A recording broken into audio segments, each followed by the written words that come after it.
South African environment and black economic empowerment now with Sage as your partner. Does that feature in Softline's life? Well, I mean, that's also, I mean, in terms of black economic empowerment, I mean, we do feel that necessity more at where we sell our enterprise applications. In terms of the small to medium-sized business, where you're dealing with hundreds and thousands of businesses throughout the country, it's not it's not really a massive criteria.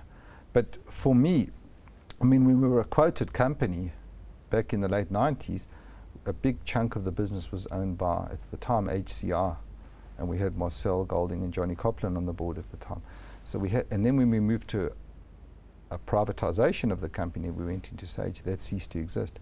But obviously we fulfill it through various other criteria in terms of what's laid down legislatively. And but true empowerment is, it's interesting if you come, and I always say I tell you the best people to bring an ex-South African back to South Africa, who are the worst ambassadors, by the way, but bring them back to South Africa. And I say, I just want to walk you through the call center. I want to show you a new generation of South Africans. And you walk through the call center, and you see these kids who came from this previously very disadvantaged environment, and their parents were disadvantaged. They're all graduates. Most of them are graduates. They all have great disposable income, all drive cars, all been educated, all understand computers, and the environment is extremely vibrant. I mean, it's mind-blowing, and that's true empowerment. 26 when you started Softline. You were 34 when you listed the company, and you were 38 when you won the South African Ernst & Young Entrepreneur of the Year Award. By my calculations, you should be nearing your 50th birthday. Is that a milestone for you? A couple of years off it, just for the next few days. So close. What do you want to do next? Is Softline for you till the end of your corporate career? It's a difficult question to answer that, because I mean, I think deep down I love entrepreneurship. I like promoting entrepreneurship. Do you need another challenge? Are you too comfortable right now?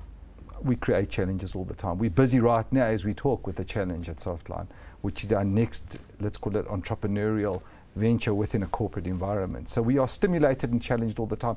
Now, you can't sit back and let those challenges come to you. You've got to go out and find them. And hopefully I'll be able to talk to you in a few more months' time and tell you about some of those exciting challenges. I'm going to hold you to that. Does there come a point when you've made enough money? How long's a piece of string? It's an interesting question there. But it's not about money. Okay, I don't want to sound like glibber. When I said so, it's easy to say that, when you've had some success. So I must tell you, when I started, it was about money. But then you maintain a certain level of success, and you get, and then it becomes about achievement. It's about achieving the next milestone within the organization, growing the business, doing more.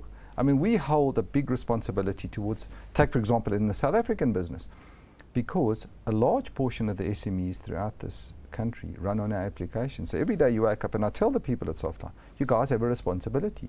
All these businesses are running on our software. So just recognize your responsibility. And then through that, you create the next challenge. So it's a very stimulating, and I do it because I love it. I don't have to do it because I have to do it.